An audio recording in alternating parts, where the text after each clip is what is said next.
Hey guys, Brad Gilmore here. Want to give a big shout out to our title sponsor, Walker Texas Lawyer. If you or a loved one have been injured in an accident, whether that be a car, truck, motorcycle accident, or some kind of other issue, hit up Walker Texas Lawyer at 713-552-1117 or walkertexaslawyer.com. Oh, Brad, what have you done now? Broadcasting live from Houston, Texas, and around the world.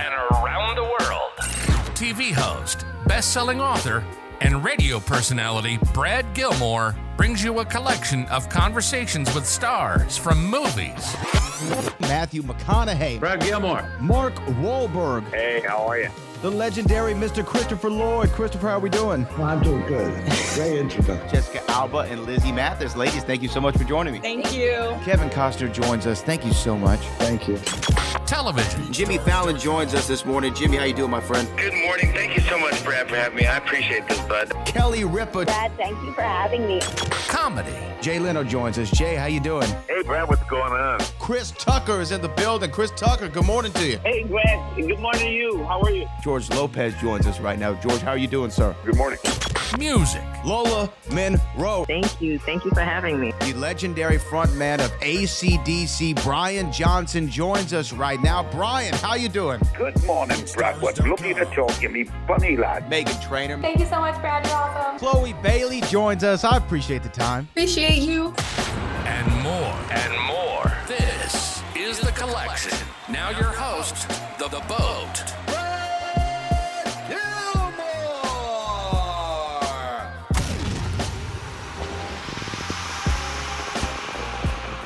Hey, good morning, Mr. Winkler. How are you, sir? Call me Henry. I'll call you Brad. It works for me.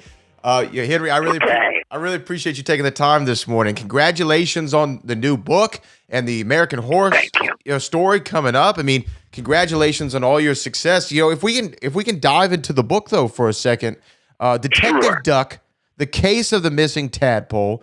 I know you've done so many of these children's books. What is Detective Duck up on the case this time? Okay, this little duckling who is as yellow as a yellow slicker raincoat. She is the only duckling with a beaver for a dad. And she dreams about being a detective. And her best friend, the salamander, Sal, says, you know what, you can do anything you want. And not only does she want to be a detective, she's also an environmentalist. And this book is for emerging readers. And we found that the gateway for reluctant readers is humor. So there is, we try to, if we don't laugh, Lynn Oliver and I, if we don't laugh in the room, it doesn't go in the book. So the goal is to try to find a way to reach the kids who may say, because, you know, like, let's be honest, you know, Henry, with YouTube and the iPads and the games and stuff, you know, I think that kids don't go to the shelf normally to pick up a book as often as perhaps they used to. So is that sort of also the appeal of, okay, let's see how we can bring them in a little bit more? Yes, and how we bring them in is to be honest, because they go, how did you know me so well? A lot of children have written us that letter. And humor. And in this one, Franny, who runs the cafe on the lily pad in the middle of the pond, she makes French fried flies that are just delicious. Her son is missing. And so all of the pond squad goes looking for Tad. And of course, he has grown from a tadpole into a frog. And they finally find him. But then there's also another problem. There's blue-green algae that is kind of making it hard to breathe in the water. So they figure out how to get the forest ranger to see what the problem is.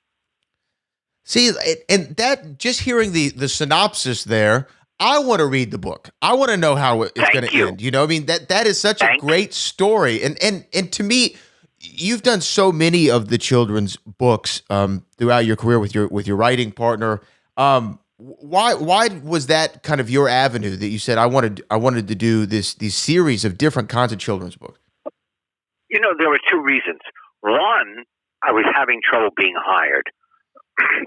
Everybody said, "Oh, so funny. He's a good guy, but he was the Fonz. Right. So I went to a friend and I said, I need help. He said, hey, why don't you write books about your dyslexia for children? I said, well, I can't do that because I'm dyslexic.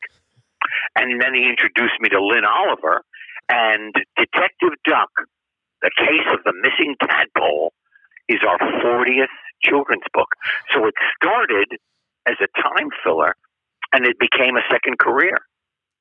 It's incredible. 40 books and 40 different stories. And to me, so just out of curiosity, like, what's the process? It's like, okay, I want to do a new Detective Duck story, and then do you start jotting notes down, or do you all converse about, hey, here's what we should do next? And then, kind of what's the process? All of that. Everything that you just said is true. So in Hank Zipser, which is a little boy who's dyslexic, he's very resourceful, having fun in school, but he just cannot get anything. He's just confused about everything. And in the Hank Zipser series, we mentioned that he was reading a novel called Detective Duck.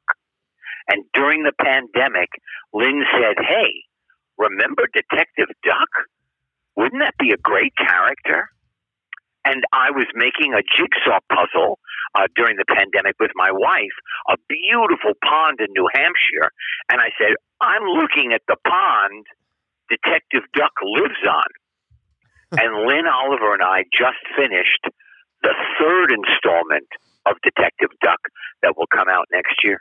Wow. So, okay. So I and my wife and I, we've been kicking the tires on a children's book idea, right? So what's the biggest piece of advice you could give somebody seeing you have already completed almost your 41st children's book to somebody who's starting to kick the tires on their first? I will tell you exactly. I'm not kidding. Sit in chairs opposite each other and start telling the story. And as you're telling the story, it will either catch on fire or you will have trouble figuring out, oh, well, she could, well, yeah, maybe, but, or, yes, she could go there, and then he'll come, and then it'll be, and then that'll happen. And when it catches fire, you just start writing and do not edit until you're done. There you go. There's the secret from the man himself, Henry I'm telling Winkler. you. It sounds right 5 because minutes. Yeah, you've done it, and you've done it 41 times. And Detective Duck, The Case of the Missing Tadpole, comes out October the 22nd on Abrams Books. Again, now, here's the other thing. We're in the Halloween season, and American Horror Stories coming out. You're a part of this. Now, two things. One, are you a big Halloween kind of horror guy? And two, what was your experience on the show? Two things. One, Halloween. My favorite thing is to make sure that I'm in town so that I can sit with my grandchildren and pass out the candy for all the beautiful children that come by in their wonderful costumes. I've done it since my daughter was 2, and now she is 43. So that's number one. 2, I hate horror. I saw Jaws, I want to tell you, in a row E, in the movie theater in New Haven, Connecticut. When the fish came out of the water, I was in row D. I flew out of my chair. 3, my son is running with his co-executive producer American Horror Stories for Ryan Murphy. He calls me up, Dad, I've got a part for you. My son is hiring me. I'm being directed by a friend of my son's from drama school, from cinema school, who has been in my house all of cinema school, eating us out of house and home. I'm now working for these 2 men. Wow. And look at that. And then now here's the thing. So you're not a horror guy. So what was your experience like doing the show? Were you kind of a little bit on edge? Were you a little scared during it? Because I'm not a horror person either. No, I wanted to be really good for Max, my son. So I just concentrated real hard. And of course, when you do it beat by beat, it's not that scary. Now, here's the thing. I'm on the set. It's February. It's in New York. It is so cold. My thermal socks are not working. I ask for a cup of coffee. The crew brings me a cup of coffee, and on it is written, Daddy Winkler. And my heart flew out of my body. Oh, man. Yeah, I'm sure that means a whole lot, to be in that position, like where you're, like you said, where your son's hiring you and now you're on a set where that's the name there, Daddy Winkler. Probably, full circle moment, I guess, a little bit in some ways, right? Going from being oh my God, completely full circle. Oh, you are so correct. That's incredible. Now, again, being Henry, The Fonz and Beyond, the New York Times best seller, this great memoir that I had an opportunity to talk to you about, maybe sometime last year, has continued to go on. About a year ago. It's continued to go on. It seems like there's a perpetual love for the stories that you shared in this. This is my question though for you, and we'll end on this. And I'm so grateful of your time. Having this conversation with you is like a wow, I can't believe this is happening moment for me. In the book, you've had so many wow, I can't believe this is happening moments and stories. Is there one person whom you've come into contact with throughout your journey that you thought, man, I cannot believe I'm talking to blank? You know what? It happens with music stars, people who make music because I can't. So the book comes out in 2 weeks in the soft cover, in the paperback edition. Right. So if you can't carry that heavy, real hardcover book, now you've got the soft, light paperback to go to. But I want to tell you, this past year, I met Bruce Springsteen for the fourth time, and it was the first time I really had the nerve to ask him for a selfie. And how did that go? Did he oblige? I'm sure he obliged. He obliged. His concert was amazing. He's in focus. He looks great. I didn't hold the camera correctly. I'm out of focus. Sometimes it just happens that way. Sometimes I want to tell you, but I love that I have a picture of Bruce, and I'm telling you. And then I met Brandi Carlile. Wow! And at her concert, Joni Mitchell was there, and I went up to Joni Mitchell. I said, "I'm Henry Winkler. I'm so happy to meet you." She said, "I know who you are." I said, "This is my wife, Stacy." She said, "Oh.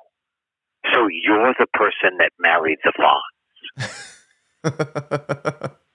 I dropped the microphone. Wow.